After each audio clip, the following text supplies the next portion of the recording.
একটা যত্নশীল মনি পারে একটা যত্নশীল পরিবার গড়ে তুলতে। আসসালামু আলাইকুম, রেজিনা লাইভ ব্লগে আপনাদের সবাইকে স্বাগত। দূরে এবং কাছে যে যেখান থেকে আমার ভিডিওটি দেখছেন, আশা করি সবাই ভালো আছেন।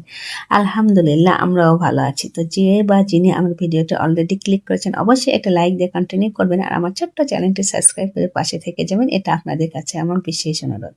আজকের ব্লগটি শুরু করেছি কিন্তু সকালে নাস্তার পর থেকে আমার ছোট্ট ছাদ বাগানে।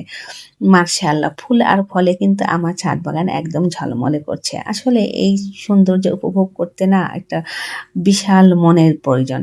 আমার এত বেশি ভালো লাগে, সারাদিন ক্লান্তি শেষে বা সংসারে কাজের ফাঁকে ফাঁকে আমি কিন্তু এখানে একদমই চলে আসি নিজেকে ক্লান্ত মন আর শরীর দুটোই কিন্তু একদম আনন্দে ভরে যায়।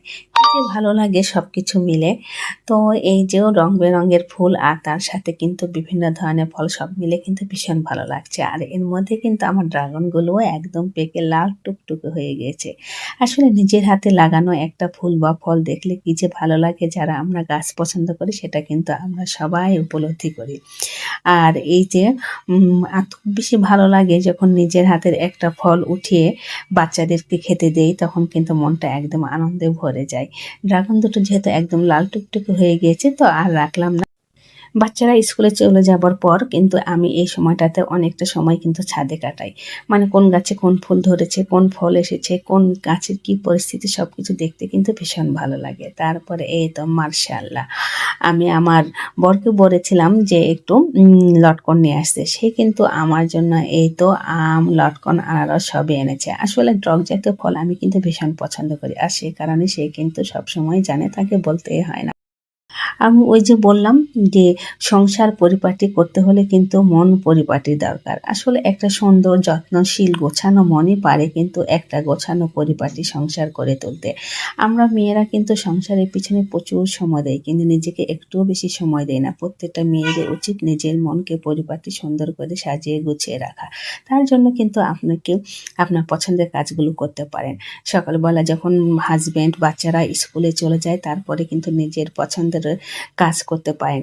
এক কাপ চা হাতে নিয়ে কোরআন তেলাওয়াত শুনতে পারেন, দেখবেন মনটা একদম সতেজ হয়ে যাবে আর এত বেশি প্রশান্তি লাগবে। বা নিজের পছন্দের একটা গল্পের বই পড়তে পারেন। এভাবে কিন্তু সময় দিলে নিজের মনের অনেক বেশি ভালো লাগা কাজ করে। নিজের যে কাজগুলো করতে ইচ্ছে করে সেই কাজগুলো মাঝে মাঝে করবেন। যেখানে বেড়াতে যেতে ইচ্ছে করে, যাদের সাথে কথা বললে আপনার ভালো লাগে, সেগুলো কিন্তু করতে হয়। মনের পরিচর্যা করা কিন্তু অনেক বেশি দরকার, তার সঙ্গে শরীরের পরিচর্যা করা উচিত। আপনার ভালো লাগা যে স্কিন কেয়ারগুলো আপনি করতে পারেন।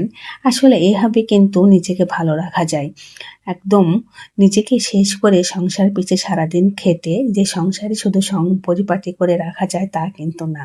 আমি এটা মনে প্রাণে বিশ্বাস করি, একজন গৃহিণীকে অবশ্যই মনের দিক থেকে অনেক বেশি যত্নশীল হতে পারে। যত্নশীল একজন গৃহিণী কিন্তু যত্নশীল সংসার গড়ে তুলতে পারে। কিন্তু আমরা ম্যাক্সিমাম ক্ষেত্রেই সংসার, সন্তান, স্বামী সবাইকে সামলাতে গিয়ে নিজেকে একদমই সময় দেই না। এক কথায় নিজেকে একদমই ভালোবাসি না। নিজেকে ভালোবাসতে শিখুন, দেখবেন দিন শেষে কেউ আপনার নয়, সবাই সবার মতো। তখন শুধু আফসোস করবেন যে কিভাবে জীবনটা একদম শেষ করে ফেললাম, নিজে তো কিছু করলাম না। এই আফসোস বা হতাশা যেন না থাকে, এটা কিন্তু আমাদের সবারই বোঝা উচিত। যাক, অনেক কথা বললাম। তারপরে কিন্তু এই তো যেহেতু বাসায় বাচ্চারা কেউ নেই, একদম আমি একা। আর এই সময় কিন্তু বেডগুলো গোছাতে ভীষণ ভালো লাগে। যেভাবে রেখে দেবো সেভাবে থাকবে। আর ঘরে ফার্নিচার থাক বা না থাক, আপনি যদি একটু পরিপাটি করে রাখেন তাহলে দেখবেন তাকাতেই আপনাকে ভালো লাগছে। আর এই তো এইভাবে কিন্তু আমি আমার সংসারের টুকিটাকি কাজগুলো খুব সুন্দর করে করে নিতে পারি। আর এই তো ছেলের পেটটা কিন্তু গুছিয়ে দিলাম। সবকিছু মিলে না নিজেকে ভালো রাখার জন্য একটু ব্যস্ত থাকা উচিত, কিন্তু তার আগেও বেশি দরকার আপনাকে নিজের মনের যত্ন নেওয়া। যত্নশীল মনই কিন্তু এটা যত্নশীল সংসার সুন্দরভাবে গড়ে তুলতে পারে। আর দিন শেষে কিন্তু আমাদের যত্ন কেউ নেয় না। যদি আমরা মেয়েরা নিজেদের যত্ন নিজেরা না নিতে শিখি, তাহলে কেউ দেখবেন আপনার যত্ন নিতে আসছে না। যতই করবেন ততই কিন্তু সবার কাছে ভালো থাকবেন। যখন দেখবেন করতে পারছেন না, তখন কিন্তু কারো কাছে আর ভালো লাগছে না।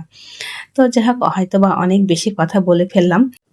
ইউটিউবে রেগুলার ভিডিও দিতে এখন আর একদমই ইচ্ছে করে না, কারণ লাইক এবং ভিউ দুটো খুবই কম। কিন্তু তারপরে ইউটিউবের প্রতি একটা ভালো লাগা আর আমার প্রিয় আপুদের প্রতি ভালোবাসা, এই মিলেই কিন্তু মাঝে মাঝে একটু করে আবার ফিরে আসি। তো বেড গুছিয়ে ব্যালকনির দিকে তাকাতেই দেখি মার্শাল্লাহ নীল অপরাজিতায় আমার গাছটা কিন্তু একদম ভরে গিয়েছে। ভীষণ পছন্দের এই নীল অপরাজিতার এই গাছটি আমার অসম্ভব ভালো লাগে। তো সবাই ভালো থাকবেন, সকলের সুস্বাস্থ্য কামনা করে আজ এখানেই বিদায় নিচ্ছি। আবারও দেখা হবে পরবর্তী ভিডিওতে। আর আমার অসংখ্য ভুলগুলো অবশ্যই ক্ষমা সুন্দর দৃষ্টিতে দেখবেন।